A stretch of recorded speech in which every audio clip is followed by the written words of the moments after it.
guys. Welcome to the Skin by Kim office. I know you have been sitting on that business idea for years now, and I know you want to quit your 9 to 5 and you want to be an entrepreneur, a boss. And so I sat down with one of my favorite people, Kelly Ifil, who started this digital banking platform specifically for Black folks. She's one of 100 Black women to raise over $1 million.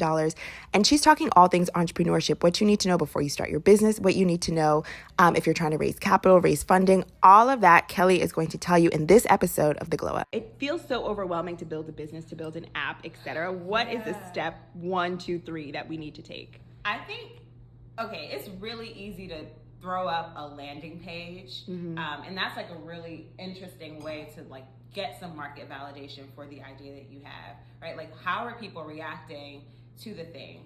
How much are they willing to pay for it? Do people actually want to buy your hot sauce? I don't know, whatever it is. And so like finding out ways to test the market, whether that's like interviews, which is what I did. I interviewed a ton of like 100 people before I launched anything.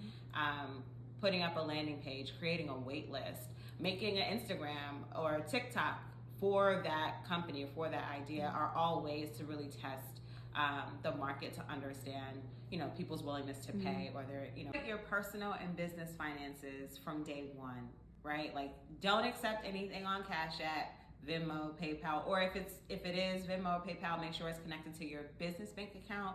Set one up really early. There's like tax implications. There's all kinds of things that can get you like dinged. But the benefit of it when you're starting out with that is you're building a relationship with the financial institution. And the first question they ask you when you're applying for any kind of credit is accessing your bank statements, right? And you want to have that. You want to have some history of like, my business revenues have been XYZ for the past 9 months. What was fundraising like, and what do you wish people had prepared you for while raising capital?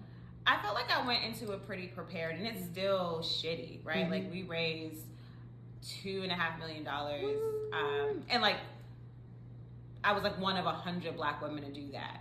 Period. Period.